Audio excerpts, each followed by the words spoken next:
Milano is the former executive director of the United States Professional Tennis Registry Foundation and the former publisher and editor-in-chief of Tennis Pro magazine, the worldwide trade magazine of tennis teachers and coaches. Mr. Milano has coordinated and hosted international tennis conferences and has studied and written extensively on the sports sciences of motor learning, biomechanics, and physiology. Working with many of the world's top sport researchers, Mr. Milano's articles have appeared in more than 16 publications, including Sports Illustrated for Kids and Entrepreneur. He has lectured on tennis in the United States, Asia, and Europe, and with Dr. Jeff Chandler of the Lexington Clinic Sports Medicine Center, produced a parent's video guide to teaching children sports skills. And now, Teaching Tennis, individual instruction.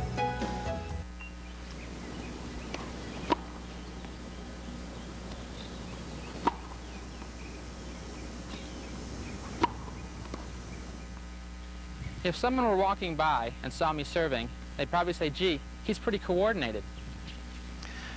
But if they were to be walking by while I was trying to serve left-handed,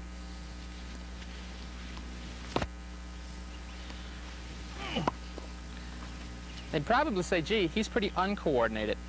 Now, which am I, coordinated or uncoordinated? Neither. Coordination is not something you are or something you have or are born with. It's something you develop. Just like typing without looking at the page, or playing piano, or playing guitar and singing without looking at your fingers. A tennis stroke, forehand or a backhand, is simply a motor skill. It's coordination you develop. And that's what this video is going to be about, how you can help your students develop the coordination necessary to hit tennis strokes. Now, some of you have been teaching for 10, 20, 30 years. Who am I to tell you how to teach private lessons? Well, the good news is I'm not going to tell you how to teach private lessons. There's no Steve Milano method, XYZ system, 7 steps to whatever. This is simply a video covering some of the science of learning, motor learning, physiology, and that. Let's go to the video and see what I mean. Let's take a look at a traditional private lesson. I'll meet my student, say hello, I'll ask him what he wants to work on. He'll say, I'd like to work on the backhand. So I say, great, why don't you go back to the baseline, I'll take a look at your backhand, I'll hit you a couple of balls. And I will feed some balls, nice and easy. And I'm a pretty good teacher. I've been teaching for years, and I think I know what the picture of a backhand should look like. Now, does his backhand match my picture? And as a teacher, you've probably seen most of the backhand problems. It's either an incorrect grip, the person is swinging across the body instead of through, they're taking that last step across instead of into it. There's a number of problems. So now, after seeing the student's problem, what I perceive to be the problem, and there may be several, I pick the most important one, and I'm going to make a change. I'm going to say, Jim, here's what I'd like you to do. And I give him a correction, okay? Now we go back, and I've given Jim a correction, maybe his grip or his footwork, and he tries to hit some backhands, making the correction or the change that I've given him. Remember, I'm telling him what to do. He's trying to do what I said.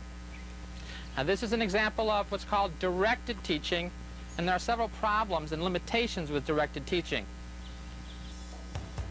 No one ever comes to you because they want a better serve, volley, backhand, or overhead. Tennis players come to you for lessons because they want to play better. They want to win. And in order to do that, they need to be able to make shots, either left or right, deep or short, down the line or cross court. In order to do this, they will need proper technique. But starting with technique when you have no idea what the player's tactical needs are prevents you from making the change the student actually needs. In a classic directed tennis lesson, the teacher looks at the student's stroke and in a vacuum, without knowing what the student's shot problem is. Unless he is asked, the teacher has no idea what the student's tactical problems are. The teacher simply feeds the balls to the student and does not look to see where the student's balls are landing because the teacher is concentrating on form and technique rather than tactical competence. The teacher has no idea if this is the same backhand the student uses in a match under pressure. Balls are fed easily from a basket at the net. The student knows where the ball is going to land. This type of learning environment does not reflect the reality of a tennis match or the tactical shots required in match play. What I should have done at the beginning of the lesson was find out what his shot-making or tactical problem was. I should have asked a little bit about him. I should have asked, do you play hard or clay court? Do you play singles or doubles? How often do you play? What would you like to work on? He tells me the backhand, and now I say, why? And they will volunteer. Well, you know, I get it in all the time, but I always go cross court instead of down the line. Now I have some kind of an idea. Or I can't get the ball deep. I get it in, but I get it around the service line, and my opponents come in and hit the ball. So now if you find out what the student's tactical needs are, then that will help you determine maybe what the stroking problem is, the technical problem. Jim, why don't you go back to the baseline? Jim has told me what his problem is. He has said that he's got a problem with depth. So what I'm going to do is try and duplicate the environment that he's having a problem in a match. Jim, what I'm going to do is I'm going to ask you to hit some backhands down the line, and let's see if you can get them past this row of balls, okay? So I want to see what your problem with depth is. Now, I want to see, I'm going to give you 10 balls. How many do you think you can get that deep in that half of the court? 6. He thinks he can get 6. So now I've put a little bit of pressure on him, just like in a match. I've given him a target area, just like in a match. In a match, you still want to hit the ball back over. You want to move it left or right or whatever. So let's see how many Jim makes out of 6. Now that 10. Now he's got some problems. Okay, you're 0 for 1. 0 for 2. 0 for 3. He's got a nice shot, but he's not getting that depth that he wants. A little bit wide. You're 0 for 4. You got to make all 6 in a row now. Now the pressure starts. Uh-oh. He thought he was going to make 6. He is 0 for 7. Just a little bit long. He's got 1. He's got 1 out of 9. And 2 out of 10. Okay, so now I have a little bit of a better idea. Before, when I was looking at his stroke in a vacuum, I might have thought, gee, it's his grip or his footwork. Now that I see what his problem is with depth, I can see, you know, he may still have that grip or footwork problem, but what I'm seeing is he's not getting depth because maybe he's not turning sideways and hitting through the ball, or his weight is falling backwards. So you want to duplicate the environment that the student is having problems in. Now, how can I scientifically back this up? Let's find out how people learn. Jim, why don't you go back? I'm going to hit you 10 balls again, but I want you to hit 4 hands down the line, okay? But I want you to do it left-handed. All right, I want you to hit left-handed 4 hands and see if you can get them down the line and deep, okay? Here's 1. He missed it a little bit long. Missing it long. Look at that. 3 is adjusting based on his results.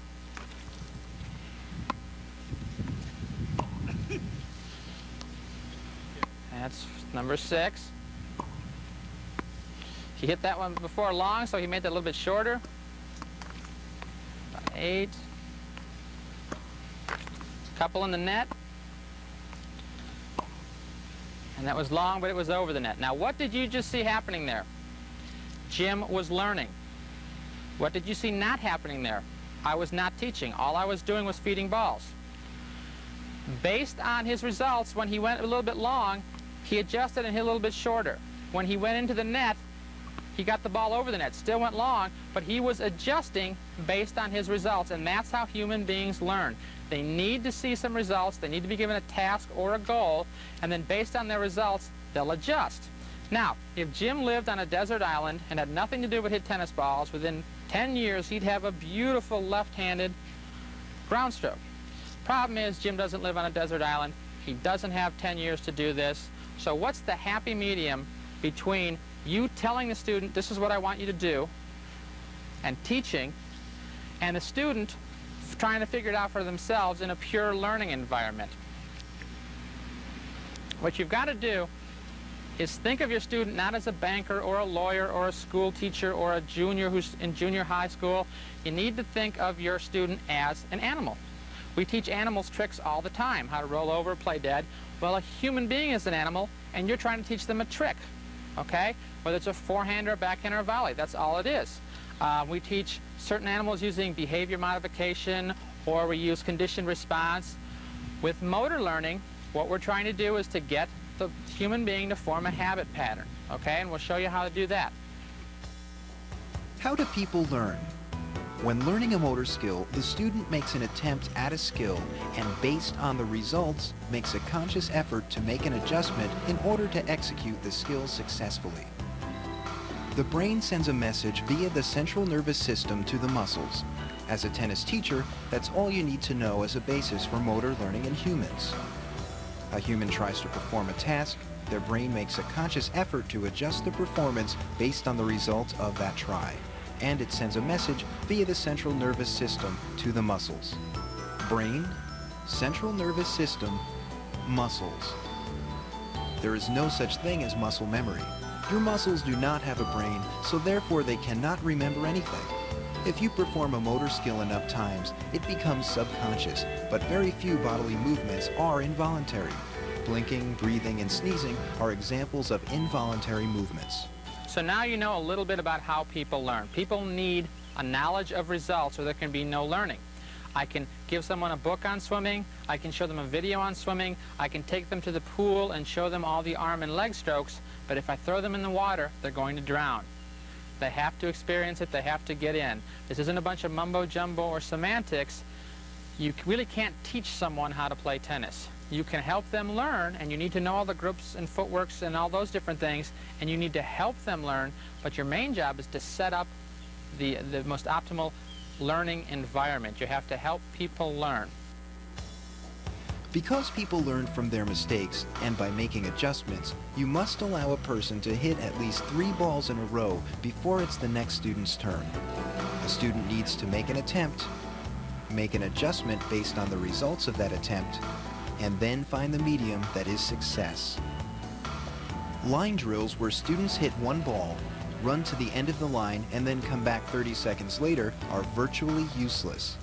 The student will be starting fresh and won't be making an adjustment on the next ball.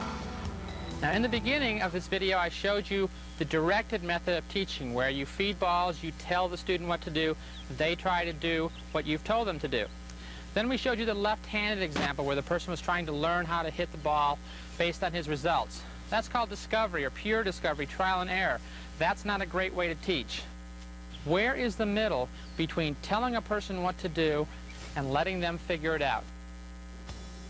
The guided discovery method of teaching provides the student with a task or goal so that the student can make adjustments based on the knowledge of his or her results, but allows the teacher to step in and use his or her expertise, such as knowledge of grips, footwork, or mechanics, to facilitate the student's learning.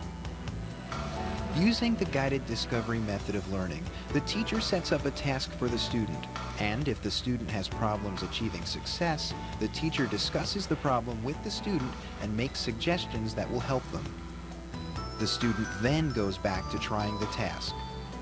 It is critical, however, that the student understands the solution to the problem so that she is not simply trying to repeat the physical movement you have told her to make. She must understand how this correction will help her achieve success in her goal. All right, if you see that your student's got an obvious problem, why don't you just tell them? If you see that their elbow is coming out in the shot, why set up this whole goal-oriented thing and let them figure it out? Well, people will learn better and retain that skill better if they figure it out for themselves. If you're always telling them what to do, they really haven't learned it as well. It'll stick longer if they can figure it out for themselves. If the student is constantly doing this with the elbow, then step in and say, hey, what do you think the problem is? Do you think maybe the elbow might be a problem? If you keep your elbow in, will that keep the ball straight? Let's work on that. If you both agree on it, then they'll be more likely to say, oh, I get it, because they've hit it like this, they haven't had any results, now they've taken your suggestion in the context of a goal. Remember, the pressure is not on you to teach or to tell or to demonstrate. It takes a lot of pressure off you if your main goal is to set up a learning environment. And remember, that goal or task that you're giving them doesn't always have to be on the other side of the net. For example, if you're working on this problem with the elbow and you want to go back to the fence and have them hit balls into the fence, that's fine. They won't see where the balls are going, but that's not their goal. The goal you've given them is to keep the elbow in. Or you've got someone who likes to follow through like this all the time, and your goal is to get them to follow through up high. They can hit balls into the fence because, again, their goal is not to get the ball left or right or in or out. it's to go low to high. Now, legend has it that Andre Agassi learned to hit as hard as he did by his dad saying, Andre, hit the ball as hard as you want, eventually it'll go in, or you'll figure out how to make it go in. There are some arguments regarding power versus placement. Some people feel start with getting the ball in. Once you can get the ball in, add 10 miles an hour of speed. Then add another 10 miles an hour when you can control that. And start by getting it in, and then get it in harder. This is a situation where you might have to throw out what is the best learning environment for a human being and think of your student as an individual. If little Andre Agassi was not having fun playing tennis, he might have dropped out, picked up volleyball or soccer. But he got to have fun. He got to hit the ball 1,000 miles an hour. He eventually adjusted. That worked for him. As a tennis teacher, again, part of setting up the optimum learning environment for your student is to make sure they have fun, they're given a goal, they feel they're achieving something.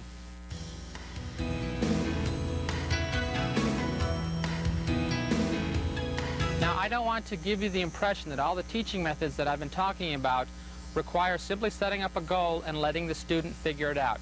Yes, you want to give some instruction at the beginning. You might want to do some stroke modeling. Say, this is what our stroke is going to look like, or this is what I want you to do. Let them see the skill they're going to use to achieve that task or that goal.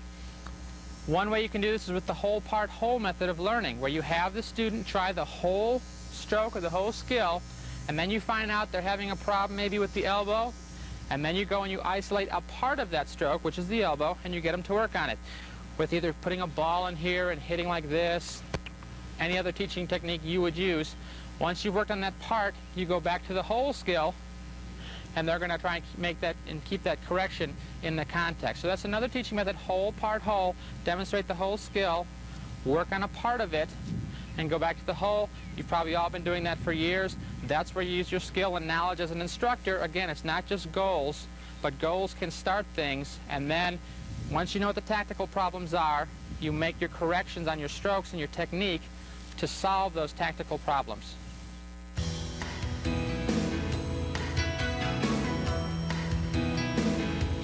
Another teaching method you can use is progressions.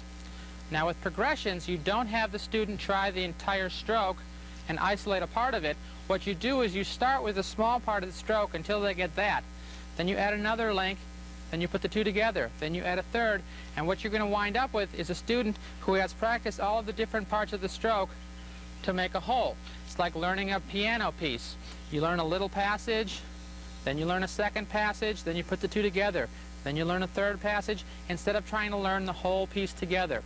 Now, some of you teach with a method called the standard method of instruction. That's a great example of progression method of learning. It also uses tasks and goals. If you remember, having the people touch the thumb on the thigh after the serve, or having the ball bounce 3 times before it hits the fence. You've got a couple of different teaching methods in there. So I'm not suggesting you use any one teaching method, but you can use a variety of teaching methods like progressions, the whole part whole method, guided discovery, directed teaching, using goals and tasks in your lesson. It's up to you as the expert to create a learning environment. Remember, you're not there to teach, the student's there to learn, and you have all these different tools that you can use to help your student learn and retain those skills.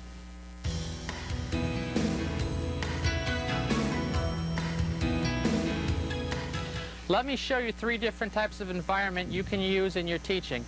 If you teach with a hopper, you're already using all 3 of these, but you may not have known that they had scientific sounding names. But I'll show you how you can use these 3 different types of methods in your teaching.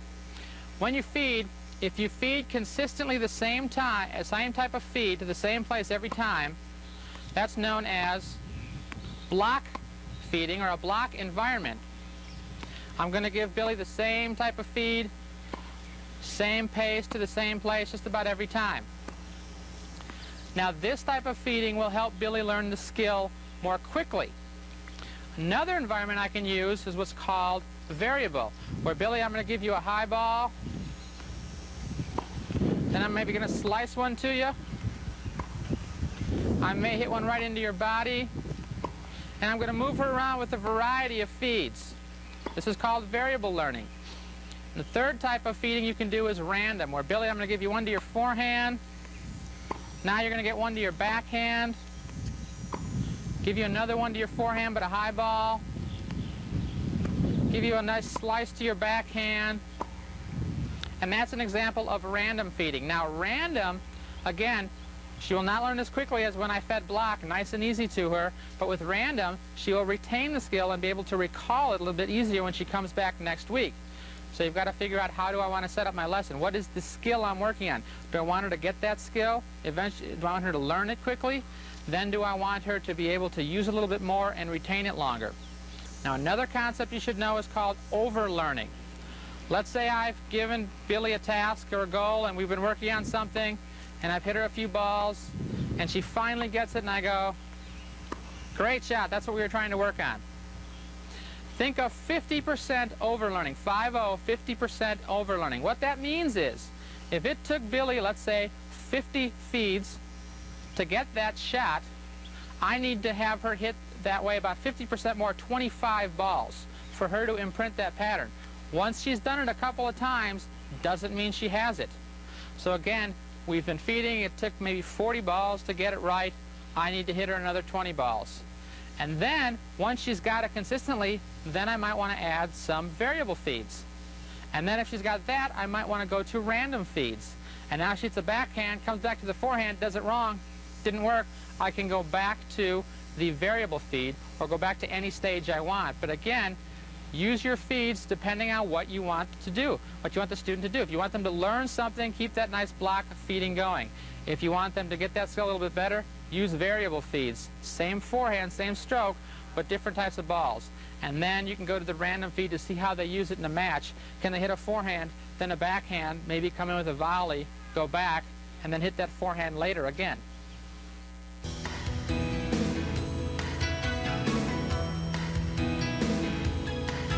Let's talk a little bit more about how you can use a hopper and respect the scientific learning process that's going on. A lot of times we like to feed rapid fire. Ready? Here you go, Billy. Here's another one. Let's go. Here's another one. Let's go. Come on, let's keep going. We're going to go, go, go, go, go. One of the problems with this is it's not realistic in terms of the rhythm of tennis. If Billy hits the ball to the baseline, she has the time it takes for the ball to get to the baseline and the time it comes all the way back. So unless I'm teaching her passing shots, I don't know how good this feeding is. You might want to make sure that when you feed, hit the ball, and then wait till your other ball, the ball she just hit, has passed the baseline, and then feed the second one, so she can get a little bit better of the rhythm of tennis. Don't worry about it, Billy. So I'm going to feed, wait to see where it would go, and do that. What might be more realistic is for me to move back to the baseline.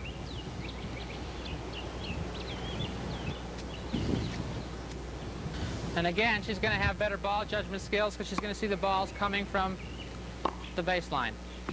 And she has the same time to prepare, hit the shot, get back, and watch where the next ball is coming from as she does in a match. A little bit more realistic. This is where ball machines can come in handy as well. Ball machines are a great tool. They're underutilized by teaching pros.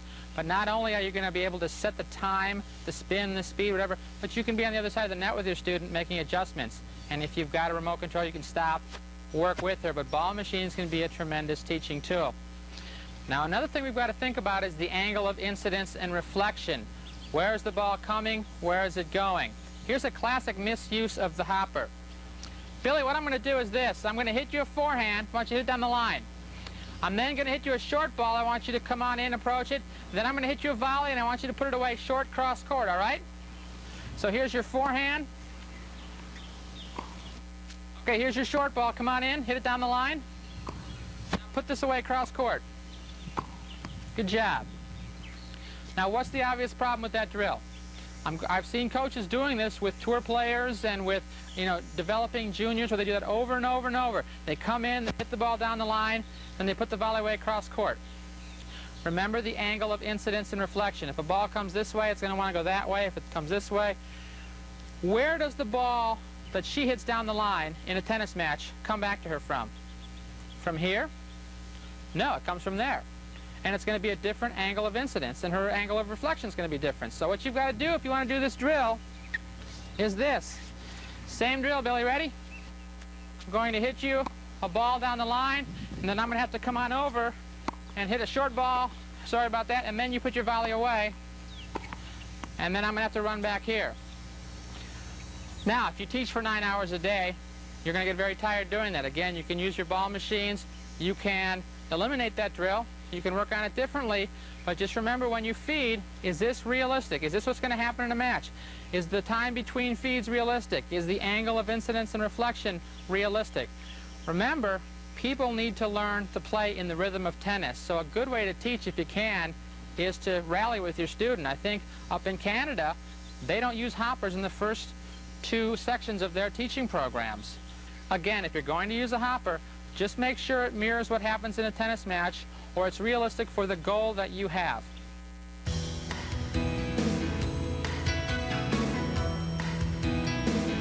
One of the nice things about knowing how to feed a little bit more realistically and scientifically and set up different learning environments is that many of you teach hour-long private lessons, which almost always leads to overlearning. I'll give you an example. I'm working with Billy on her elbow, and we've been working on it. I've showed her what the problem is, what the solution is. She's figured it out with some goals that I've given her, and I say, great.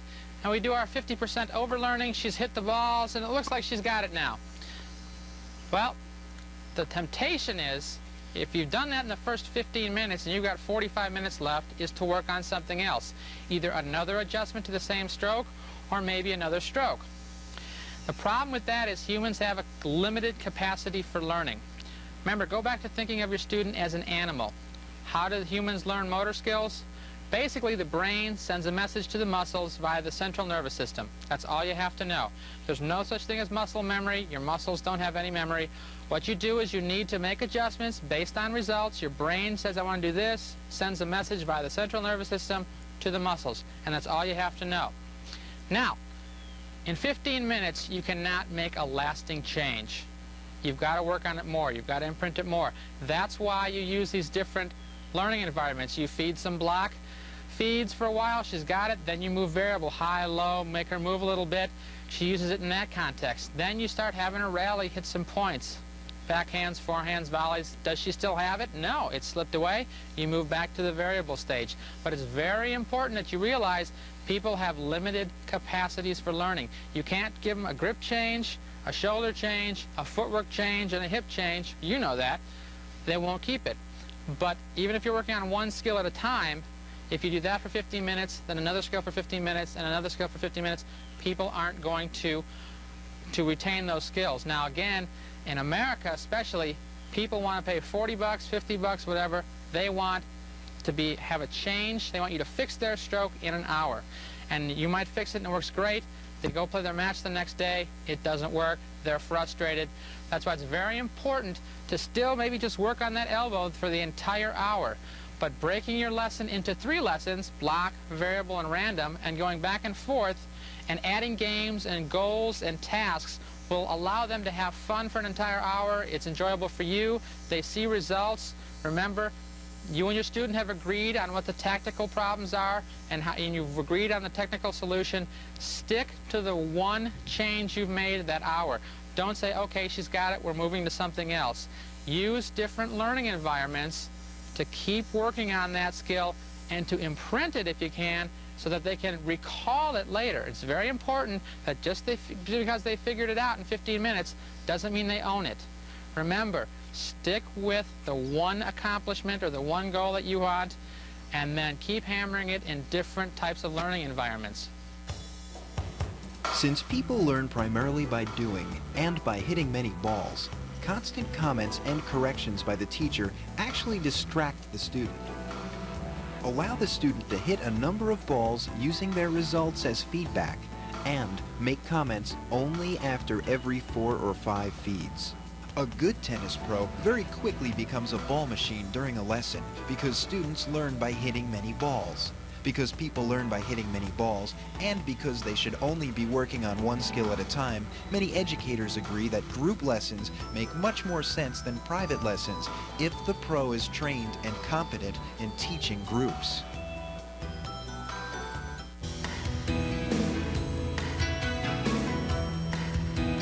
I've discussed a variety of teaching methods with you, and in all of them I've had the students start with the stroke. But that's actually the 3rd skill a tennis player needs. What are the first 2 skills that your student is going to need before they project the ball? The first skill a player needs when receiving a ball is visual perceptual skills, or the ability to judge the incoming ball. Is it coming to my backhand or forehand? Will it land deep or short? Does it have topspin or slice? Once a player has properly judged the ball, the next skill they must execute is positioning. Based on their judgment of the ball's trajectory, speed, and spin, they must properly position themselves to make the proper stroke, preparing their racket as well.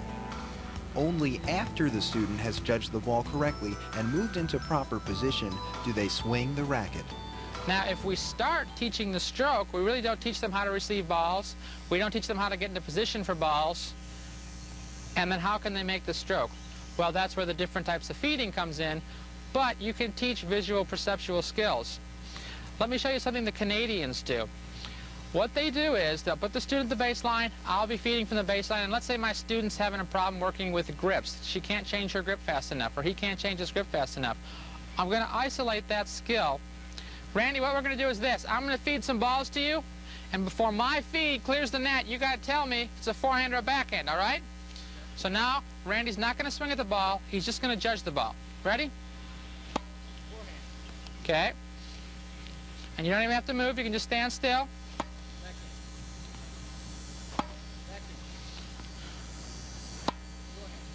All right. Now what I want you to do is this. Remember, he's having problems with his grip. You know what we discussed on your Eastern grip? You're going to put your knuckle on the side of the grip for a forehand, and you're going to put on the knuckles on the top for the backhand.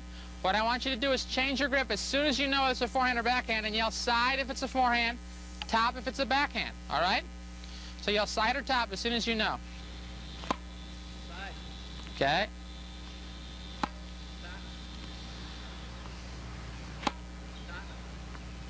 All right, so we've got him just thinking about the ball. Where's it coming? Now what I want you to do, Randy, is I want you to quickly make a judgment where the ball's coming and get into position to hit it and stop, and let's see if you can get set before the ball goes by you. Okay? I'm going to hit you some balls, and just yell forehand or backhand and get in position. Ready? Forehand. Okay. Forehand. Okay, get back. Get right where you think you'd want to be to hit it. All right. And you can ask the student to say, is it going to be a high ball or low ball? Is it going to be topspin or slice? Is it left, right? There's all different things you can use depending on your student's need, but you can teach your student visual perceptual skills. You can teach your student footwork skills, and then you can put it all together depending on what you need. But again, this is a great method that comes out of Canada, the actions method, and it's something you can use to help your students get better strokes because they're in position, because they were able to judge the ball quickly. So it's a great game for kids as well. Teach your students ball reception skills, teach them positioning skills, and then they'll be able to use those nice strokes that you've worked with them.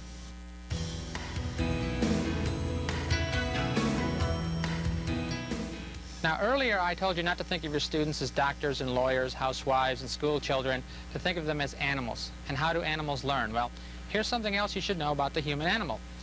The brain is divided into two lobes on the left side and the right side. The lobe on the left side controls the motor skills on the right side of the body, and the right side of your brain controls the movements on the left side of your body. Now, studies have shown that people who learn a skill right-handed and practice it left-handed as well will learn more quickly. A Dutch study showed that students who took tennis lessons and spent 45 minutes working on the right side of their body, and then the last 15 minutes working on the left side of their body, learned the skill more quickly than a control group that just worked on the right side of its body. Now this is because, again, when you're learning a new skill on the left hand of your side of your body, it's going to recruit the right brain too because it's got some experience, but this is going to help your students learn a little bit faster. Now, it's going to be tough to tell adults who've been taking lessons for years, hey, let's do this left-handed. But it's great for kids. They'll love it. They'll have a lot of fun. Now, this only works when you're learning a skill. It's not going to help Steffi Graf or Pete Sampras to practice left-handed. It is a good way to rehabilitate someone who's coming off an injury or while they're injured. If this arm is in a cast, you can have them practice their skills left-handed so they keep their brain working for those weeks or months while they're off. Another great use of opposite hand learning is making corrections. You may have someone who's been serving like this for years, and you're trying to get them to pronate, and they just can't figure it out. So what you do is you switch and have them use the opposite hand. Ah, I understand it. I see what you're doing. And then they'll be able to do it this way. So remember, opposite hand learning can be a great way to increase the speed of learning for your students and to help them retain it better, to have them come back after rehabilitation or during an injury, and to make corrections.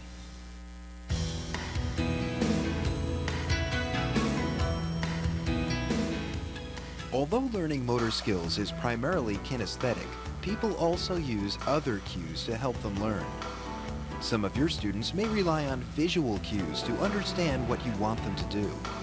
These visual learners will be greatly aided if you physically demonstrate each skill, which they will then try to mimic. This type of student will say things like, "I see what you mean." Other students will need to have the task explained to them. With this type of student, you will need to explain not only what to do, but why it works. This type of student may say things like, "I get it," or "I understand." Other students are primarily kinesthetic and will quickly become bored with explanations and demonstrations. They will be impatient to begin hitting balls.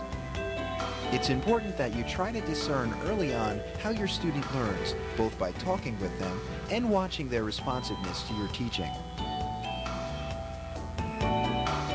I hope I've given you some interesting and valuable information on how people learn and showed you that there's a lot less pressure on you as the teacher to deliver information to your students, that they actually do learn by doing, and it's up to you to set up the proper learning environment.